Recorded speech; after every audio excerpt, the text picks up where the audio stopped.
Hello guys, আসসালামু আলাইকুম। আজকের রেসিপিতে থাকছে পরিমাপ সহ স্পঞ্জ কেক। আশা করছি আজকের ভিডিওটি আপনাদের কাছে খুবই ভালো লাগবে। ভালো লেগে থাকলে ভিডিওটি স্কিপ না করে সম্পূর্ণ ভিডিওটি দেখে নেবেন। আর অবশ্যই ভিডিওতে like, comment, share and subscribe করে দেবেন। পাশে থাকা বেল আইকনটি অন করে দিবেন যাতে পরবর্তী ভিডিও নোটিফিকেশন সর্বপ্রথম আপনার কাছে পৌঁছায়। তো চলুন ভিডিও শুরু করা যাক। কেক তৈরির জন্য প্রথমেই আমি একটি মিক্সিং বোল নিয়েছি আর তাতে 3টি ডিম নিয়ে নিচ্ছি। আমি এখানে দেশি মুরগির ডিম নিয়েছি 3টি। আপনারা চাইলে যে কোনো মুরগির ডিমই নিতে পারেন, তবে এখানে অবশ্যই মুরগির ডিম নিলে কেকটা বেশি ভালো হয়। হাঁসের ডিম নিলে কেকটা শক্ত হয়ে যায়।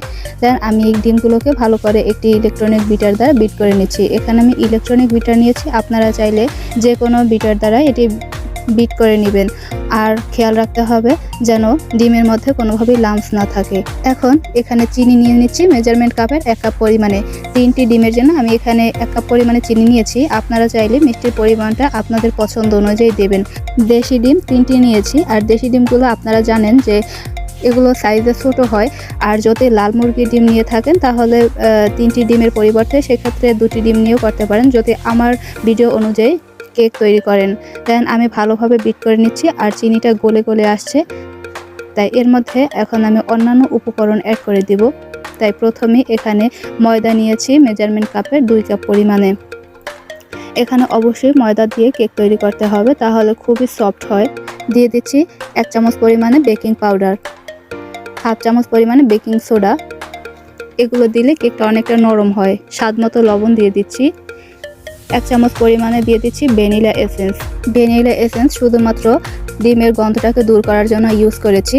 আপনারা চাইলে ভ্যানিলা এসেন্সের পরিবর্তে এলাচের গুঁড়ি দিয়েও এটি তৈরি করতে পারেন। আরও দিয়ে দিচ্ছি মেজারমেন্ট কাপের 1 কাপ পরিমাণে সাদা সয়াবিন তেল। 3 চামচ পরিমাণে গুঁড়ো দুধ দিয়ে দিচ্ছি। যেহেতু ব্যাটারের ঘনত্ব বেশি তাই আমি এখানে মেজারমেন্ট কাপের 1/2 কাপ পরিমাণে লিকুইড দুধ নিয়েছি। লিকুইড দুধ আমি দিয়ে দিচ্ছি, তবে যদি ব্যাটারটা ঠিকঠাক মতো হয়ে থাকে তাহলে লিকুইড দুধের প্রয়োজন নেই। আমি আবারও কিছুক্ষণ সময় নিয়ে বিট করে নিচ্ছি। আর অবশ্যই খেয়াল রাখছি যে ব্যাটারটা বেশি ঘনত্ব হয়েছে কিনা। আমি আবারও লক্ষ্য করেছি আরও একটু লিকুইড দুধের প্রয়োজন হয়, তাই আমি আবারও কিছুটা লিকুইড দুধ অ্যাড করেছি। আর কিছুক্ষণ সময় নিয়ে ভালোভাবে বিট করে নিচ্ছি।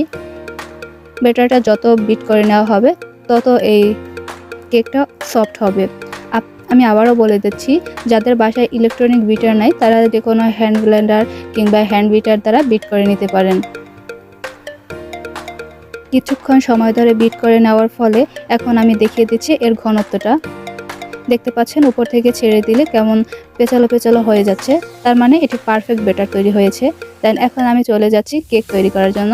তাই এখানে আমি একটি স্টিলের বাটি নিয়েছি আর একটি ব্রাশের সাহায্যে চারপাশে আমি তেল মালিশ করে দিয়ে দিচ্ছি। নিচে আমি ছোট সাইজের একটি কাগজ কেটে নিয়েছি আর কাগজটাকে আমি সুন্দর করে লাগিয়ে দিচ্ছি যাতে করে কেকটা নিচ থেকে লেগে লেগে না আসে। আর এর মধ্যে আমি ব্যাটারটাকে খুব ভালোভাবে দিয়ে দিচ্ছি। সম্পূর্ণ ব্যাটারটাকে দিয়ে এর মধ্যে কোনো বাবলস আছে কিনা তার জন্য আমি এটিকে হালকা একটু নেড়ে চেড়ে নিচ্ছি, অর্থাৎ এটিকে পাঞ্চ করে নিচ্ছি। এর মধ্যে যদি কোনো বাবলস থাকে তাহলে বেরিয়ে যাবে। আর আমি এর ডেকোরেশন করার জন্য উপর থেকে আমি আস্তে আস্তে করে বাদাম দিয়ে দিচ্ছি। এটি পুরোই অপশনাল, শুধুমাত্র সৌন্দর্যের কারণে এখানে বাদাম অ্যাড করে দিয়েছি। এক এক করে বাদাম চারপাশে দিয়ে দেওয়া হয়ে গিয়েছে আর এখন একটি ঢাকনা দিয়ে ঢেকে রেখে দিচ্ছি। চলে যাচ্ছি এগুলোকে স্টিম করার জন্য। তাই রাইস কুকারে একটি টার্ন বসিয়ে দিয়েছি আর তাতে অল্প পরিমাণে পানি দিয়ে দিচ্ছি। আর এখানে আমি বাটিটাকে খুব ভালোভাবে বসিয়ে দিচ্ছি। এখন রাইস কুকারটা অন করে নিচ্ছি। রাইস কুকারের যাতে ভালোভাবে সিদ্ধ হয়ে যায় তার জন্য আমি রাইস কুকারের ফাঁকটাকে অফ করে দিয়েছি। আর প্রায় 40 থেকে 45 মিনিট পর্যন্ত অপেক্ষা করেছি। দেখতে পাচ্ছেন কেকটা কতটা ফুলকো ফুলকো হয়েছে, মাশাআল্লাহ। আমি এটি একটি কাঠি দিয়ে টেস্ট করে নিচ্ছি যে ভিতরটা ভালোভাবে সিদ্ধ হয়েছে কিনা। দেখতে পাচ্ছেন এর উপরে কোনোভাবে লাম্পস ওঠেনি, তার মানে এটি পারফেক্টভাবে তৈরি হয়ে গিয়েছে। দেন এ হচ্ছে কেকের ফাইনাল লুক। মাশাআল্লাহ, কতটা সুন্দর হয়েছে। আপনারা চাইলে এই অল্প কিছু উপকরণ দিয়ে ঘরে তৈরি করতে পারেন কেক। বাজার থেকে কিনে আনলে কেকটি অতটা স্বাস্থ্যসম্মত হয় না। আমি আশা করছি যে আপনাদের আজকের ভিডিওটি খুবই ভালো লেগেছে। আমি একটু হাত দিয়ে দেখিয়ে দিচ্ছি যে কতটা সফট হয়েছে। দেখতে পাচ্ছেন চাপ দিলে পরে আবার ঠিক একই স্থানে চলে আসে। তো আজকে আমার রেসিপিটি আপনাদের কাছে কেমন লেগেছে অবশ্যই ব্যক্তিগত মতামত কমেন্ট বক্সে জানিয়ে দেবেন। তো আজকে এ পর্যন্তই। ভালো থাকবেন, সুস্থ থাকবেন এবং পরবর্তী ভিডিও দেখার জন্য অবশ্যই ভিডিওতে like, comment, share and subscribe করে দেবেন। পাশে থাকা বেল আইকনটি অন করে দেবেন যাতে পরবর্তী ভিডিওর নোটিফিকেশন সর্বপ্রথম আপনার কাছে পৌঁছায়। আল্লাহ হাফেজ।